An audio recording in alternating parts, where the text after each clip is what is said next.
Book 2, Care Home of Doom. Chapter 1, A Summons. Is a slim fast shake still low-fat if you add marshmallow? Dumplings wasn't sure. Probably having 5 of them and a bag of crisps was not the best start to her diet. She pondered the question as she poured the boiling water over the chocolate flavor powder, added a few marshmallows and took a seat on her balcony. Prince Charles Court was built in the 1970s, so despite its foreboding concrete appearance from the outside, it had generous room sizes and big windows. It was the first place in a long time that Dumplings had really felt at home. The flat actually still belonged to her first husband, Tina, but she was now working in Solihull, wherever that was. Part of her reason for moving away from London was for a fresh start. As much as Dumplings had been upset about the breakup of her marriage, she actually bonded with Tina anew during her transition. Spending Saturdays up Westfield was something she had really enjoyed. Sheila came onto the balcony wearing one of Dumplings' old dressing gowns which gaped on her. She had picked up the mail and handed it to Dumplings. "I wonder if I have won any competitions," said Dumplings, who often spent her spare time applying for as many prize draws as possible. She put down her slim fast shake on the Little Mermaid coffee table and leafed through the envelopes. One caught her eye. She opened it. It was from Autumn Breeze Care Home in Dagenham. "They want me to go for a meeting next week to discuss my mother," said Dumplings to Sheila. "Is this to do with her health or her narcissistic personality disorder?" asked Sheila. Dumplings read the letter again. "It doesn't say but sounds important," she replied. One of the benefits of her shift pattern and Mince's medical retirement was that they were available to do things midweek. They went for a drink at the Wizard Sleeve pub and then got the tube to Beacon Tree. Autumn Breeze Care Home was a short walk, so naturally they got a taxi and a KFC on the way. The imposing but somewhat dilapidated Victorian building stood in its own overgrown grounds. Mince thought it must be ripe for redevelopment, but it must be protected or something. Indeed, there was a blue plaque next to the door. As they got closer, Mince could read it. It said that Paul Shane had lived there in 1952 when it was a boarding house. Nurse Sandra was at the desk having a cheese toastie. The toastie maker that she had brought from home was cooling off on the desk next to her. She wasn't supposed to be on reception that day. In fact, there was no receptionist as such, just a phone on the desk. There hadn't been an actual receptionist in years. But Nurse Sandra had long realized it was better to sit down at the desk than to actually do her job. She saw a thin and a fat shape at the door and an odd couple come in. The fat lady was even bigger than Nurse Sandra, which was saying something. "We are here for an appointment with Mrs. Davidson, the manager," said Dumplings. Nurse Sandra pointed to the phone and said, "Press 0." Dumplings called and was instructed by someone in the office to come up to the 3rd floor. Dumplings was not happy to hear that there was no lift. Nurse Sandra agreed. "A woman after my own heart," she said, and offered her a biscuit, which was unusual, as Nurse Sandra hardly ever shared her food. Mince and Dumplings sat on hard wooden seats outside the manager's office on the 3rd floor. The place had maybe been refurbished in the 1980s, but not since. The carpet looked even older than that. "No wonder you stuck your mother here," said Mince. "An awful place for an awful person," he continued. "It was actually my sister, Madge, that did it," said Dumplings, adding, "I've only been here twice before and then we met in the grounds." The door opened and a lady who clearly modelled herself on Margaret Thatcher appeared and invited them in. It reminded Mince of his days at Catholic school. He was often summoned to the head teacher's office, usually for smoking, and one time when he was caught standing on a bin looking into the window of the PE teacher's private room when he was in the shower. Mince had gotten into a lot of trouble that day, but he was still of the opinion that it was totally worth it. The sight of Mr. Staffordshire in the shower was one that Mince would never forget. "Please sit down, we have a lot to talk about," said Mrs. Davidson ominously. Chapter 2, Tea on the Veranda. Mince held open the door and Dumplings helped her mother down the steps onto what was once a patio but was now so overgrown it was more of a wildlife garden. Dumplings' mother looked nothing like Dumplings. By some strange quirk of nature, she looked a lot more like Mince, thin and nicotine-stained. Dumplings pulled up a plastic patio chair which she hoped would support her weight. "I've just been for a word with Mrs. Davidson, the manager," she said. "I know who she is, you patronizing tub of lard," replied her mother. "Well, anyway, she says you have been propositioning the male staff and have been seen coming out of Wilf's room at night again," interjected Mince. They discussed Dumplings' mother's behavior and the complaints that Wilf's family had made. "His Johnson doesn't have dementia," replied Dumplings' mother, which to be fair was an inarguable point. She went on to say that they were just having some fun. Dumplings informed her that they were taking her off the HRT and upping some of her other medication, but if the behavior did not improve, she was going in the care home that Dumplings had seen on Watchdog. "Can't be worse than here," said Dumplings' mother, making another point which was unarguably true. At reception, Nurse Sandra was having a quick flick through Tinder when a female delinquent came up to the desk. "I'm Taz. I'm here for community payback work experience," she said. Nurse Sandra was about to tell her to pick up the phone and press 0, but she had a better idea. This youth could do some of Nurse Sandra's jobs, especially as they had a big day coming up. Nurse Sandra showed Taz round and got her a uniform from the cupboard. The conversation with Dumplings' mother had got off to a bad start and deteriorated from there. Despite their difficult relationship, Dumplings didn't think her mother should be in a home. It was her older sister Madge who liked her mother even less. That had forced the issue and deliberately picked a place with a poor official rating. She had not been a good mother. Madge and Dumplings basically raised each other. But the greatest burden had fallen to the eldest sister. Dumplings had other siblings, but she was not sure exactly how many or where they were. Dumplings' biggest fear now was that her mother would end up living with her in Prince Charles Court. She had the room and there was no way that Madge would take her in. That was why an hour later she was still talking to her mother, trying to get her to agree to behave. "Medication time," shouted Nurse Sandra, coming onto the patio flanked by Taz. Taz was given various paper cups of pills and pointed in the vague direction of the correct recipient. Taz handed the pills to Dumplings' mother, who looked at Taz like she was something she had stood in. Nurse Sandra followed and pulled up another plastic patio chair that had a 60-40 chance of supporting her weight. It held firm for now at least. "This is Taz, our work experience girl," informed Nurse Sandra. "She will be helping out around the place today," she continued. She then instructed Taz to get teas for everyone and biscuits. "Not mine, the care home ones in the green tin," shouted Nurse Sandra as Taz disappeared through the door back inside. Nurse Sandra knew about Dumplings' mother's antics. In fact, she had reported her. It had been less work to go to the office and make a report than to stay and do the bed bath for old Mavis like she was supposed to do, so that was a no-brainer. They discussed the situation, but in reality, Nurse Sandra was only there because she wanted to sit down and a cigarette. Mince was happy to lend her one of his, as it gave him a green light to smoke himself. They had tea and biscuits, and the conversation moved on from the misdemeanors of Dumplings' mother. Although this was not before Nurse Sandra informed them of a lot of the details of what had been going on with Wilf. These details were both interesting and disturbing. "We have a royal visitor coming tomorrow," Nurse Sandra informed them. She went on to explain that the Princess Royal was coming the next day to meet the staff. Nurse Sandra explained that although the owners didn't spend any money on the upkeep or the running of Autumn Breeze Care Home, they were big donors to one of the princess's charities. So basically, they are paying for privileged access and to improve their reputation, without actually spending the money where it's needed, said Dumplings. Mince and Dumplings were for the most part very like-minded. They didn't really care what anyone thought of them and had very few social boundaries. There was one fundamental area of disagreement between them. Mince thought the monarchy to be a splendid thing for no other reason than how entertaining it was. Dumplings, on the other hand, just thought it wrong in principle and corrupt in practice. Dumplings had liked the Queen Mother and kept telling Mince that that was okay as she was selected and not just born into it. In fact, she liked pointing out that the very popular Diana had also been chosen and not just born at random like Charles and the rest of them. The fact that she lived in a building named Prince Charles Court did grate on her a bit, although she still loved her flat. Nurse Sandra explained that some men were coming later that day to get things ready. The biggest problem they had, she explained, was that due to the total lack of level access or a lift in the old Victorian building, old Mavis was being kept on a trolley and on oxygen downstairs. "We could really use that room for the buffet," proclaimed Nurse Sandra.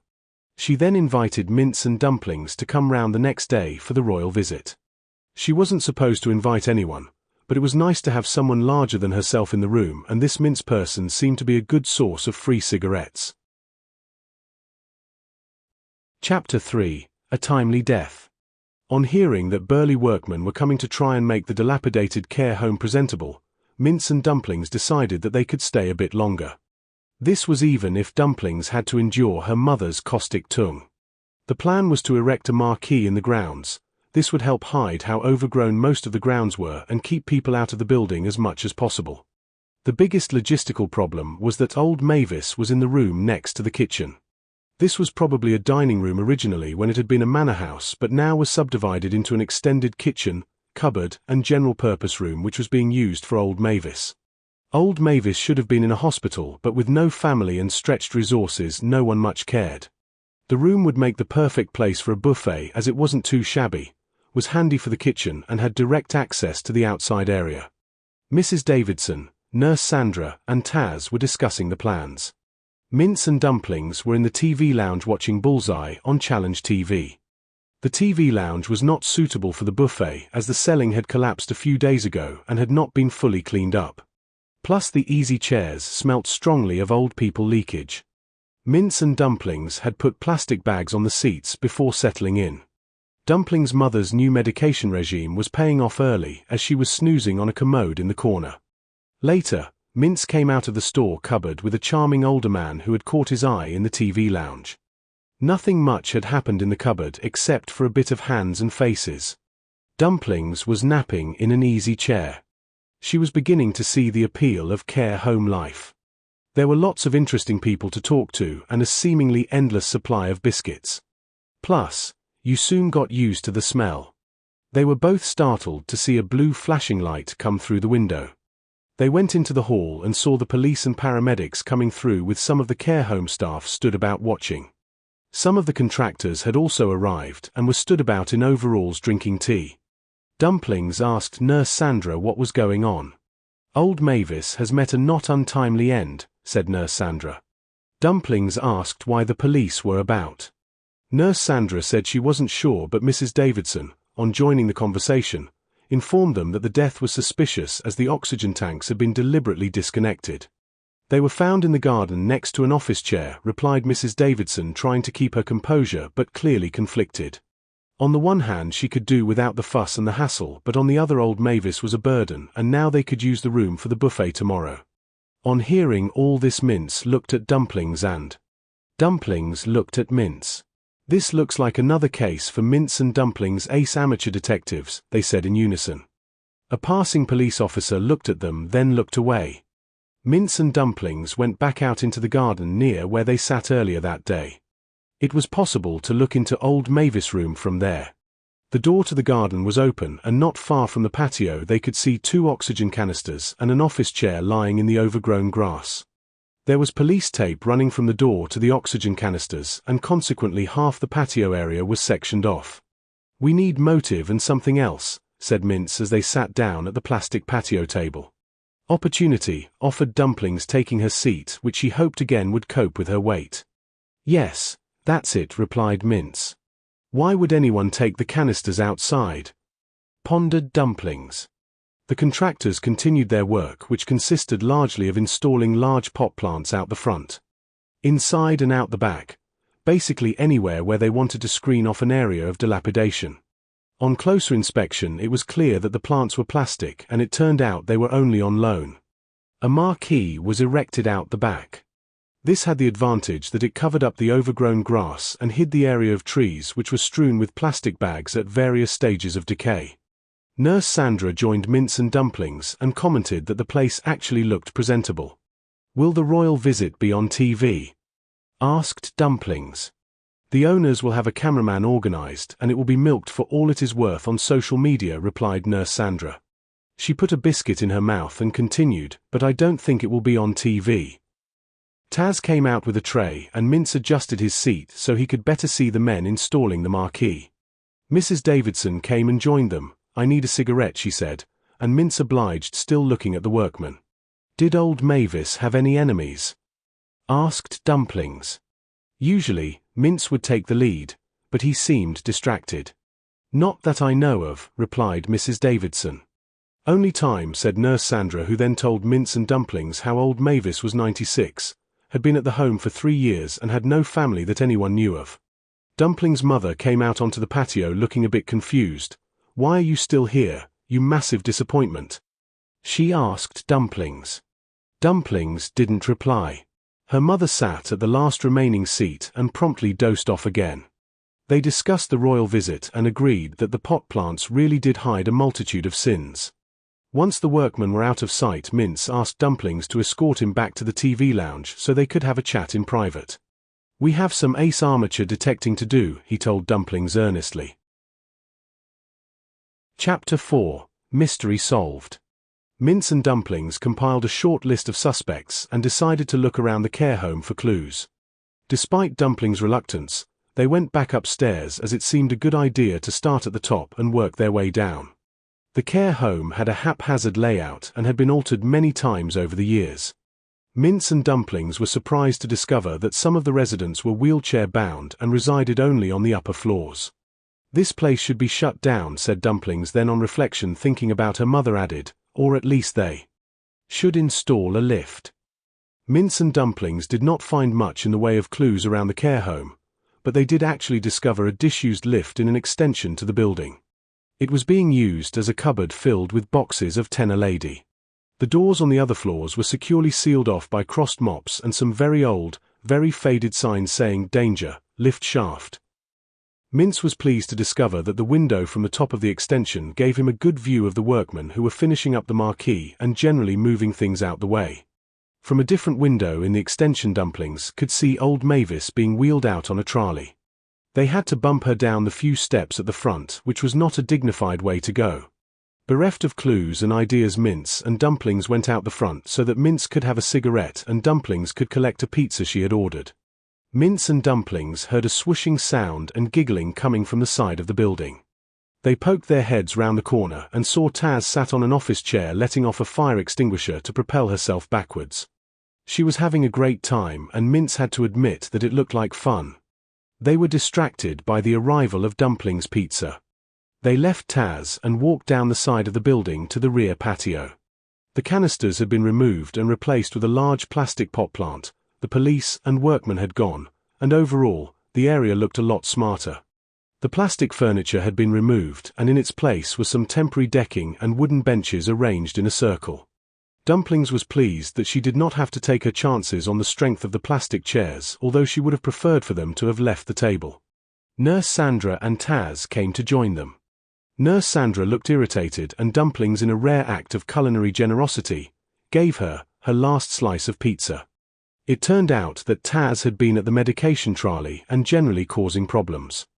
Indeed, sorting out the mess that Taz had made had caused Nurse Sandra more work than if she had just done it herself. It was nothing too serious, she just gave people the wrong medication, took a lot of the medication herself, gave out my own private biscuits. Let off some nitrous oxide and put some of the residents in the wrong beds, explained Nurse Sandra. Where was she just before old Mavis was found dead? Asked Dumplings of Nurse Sandra. Taz didn't wait for Nurse Sandra to answer and, trying to regain her sight, informed them that it had nothing to do with her as she was playing down the side of the building on an old office chair she had found in the storeroom. "Were you propelling yourself backwards with some big canisters?" asked Mince. "I saw it online, but the cans I tried first didn't work," answered Taz. Mince looked at Dumplings and Dumplings looked at Mince and they both said, "This looks like another successful case for Mince and Dumplings' ace armature detectives." Mince explained to Nurse Sandra that Taz must have disconnected the oxygen from old Mavis and taken it outside with an old office chair from the storeroom to play with it like she had seen online. "Well, yes, obviously, I realized that some time ago," said Nurse Sandra. Mince and Dumplings looked a little crestfallen before agreeing that they had still solved it, so it still counted as a success. It was getting late, and Dumplings did not want to talk to her mother again. Nurse Sandra had agreed that they would keep Dumplings' mother as medicated as possible. They said their goodbyes and headed off for the tube with the intention of a quick KFC on the way. All in all, it had been a successful and fun day out. Dumplings' mother would not be coming to live with her, and they had solved a mystery. Dumplings asked Mince exactly what he had been up to in the cupboard with that elderly gentleman, but Mince explained that a lady never tells. Epilogue. Mince and Dumplings took a seat on the wooden benches which had been installed for the occasion. Despite Dumplings' moral objections to the monarchy, she decided it was still an interesting occasion, so tried to keep her feelings to herself. Mince was uncharacteristically excited and nervous, so he was smoking even more than normal. Dumplings' mother was sleeping on the commode in the TV lounge again. Her new medication regime was still working a treat. It had only been 24 hours and she hadn't once done anything inappropriate. Wilf had been moved to a second-floor storeroom with a lock for his own protection. This probably wasn't necessary, but he was a risk of wandering off and causing havoc. Nurse Sandra made a mental note to let him out later that day. Taz only had to do one-day community payback. But Mrs. Davidson invited her as a way of saying thank you for her help setting up the buffet in the room that was until recently occupied by old Mavis. The police inspector had told Ms. Davidson that on reflection the death was not suspicious and that the issue with the oxygen canisters was entirely unrelated. The Princess Royal showed up at about 3. She wore white gloves throughout and turned her nose up at the buffet. There were lots of other distinguished people there, including the borough mayor. Notwithstanding the snub from the Princess Royal, the buffet went down really well and old Mavis' room was the perfect place to host it before things moved into the garden. The owners made a rare appearance, and the event was well photographed and filmed. "And what do you do?" asked the Princess Royal of Mince and Dumplings in the lineup.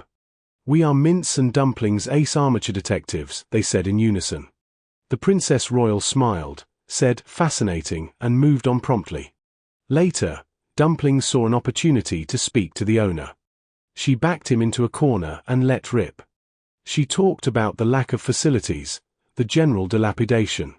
The fact that a community payback girl had disconnected a nonagenarian from her oxygen, and most of all about the lack of a functional lift. The man agreed to fix the lift and to install some ramps. Dumplings knew that words alone weren't enough, so she threatened to go to the papers if he didn't make good on his word. On the tube back, Mince and Dumplings discussed the adventure. They agreed that it had been a good couple of days. The situation with Dumplings' mother was under control. They had met some royalty and even been able to secure some much-needed investment at Autumn Breeze Care Home. "Do you still think it is the Care Home of Doom?" asked Mince. "My mother is there, so yes," replied Dumplings.